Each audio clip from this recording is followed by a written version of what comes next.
இன்னைக்கு morning ஏஞ்சதே late. So டக்குன்னு குளிச்சுட்டு கிளம்பியாச்சு. Already late. இப்போ குக் பண்ணால் நமக்கு இன்னும் டைம் ஆகும்.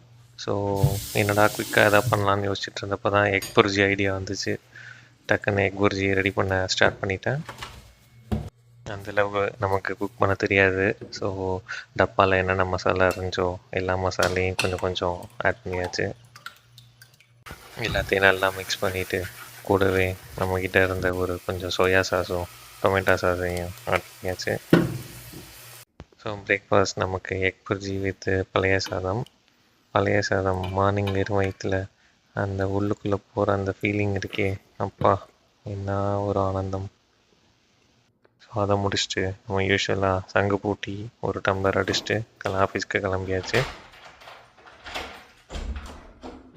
நம்ம வீடு கிரவுண்ட் ஃப்ளோர். ஸோ டக்குன்னு கதவை திறந்துட்டு கிளம்பியாச்சு. எப்போவும் ஆஃபீஸ் போகிறதுக்கு முன்னாடி கண்ணாடி பார்க்குற பழக்கம் எல்லாருக்குமே இருக்கும். ஸோ சேம் நம்மளும் அதே மாதிரி.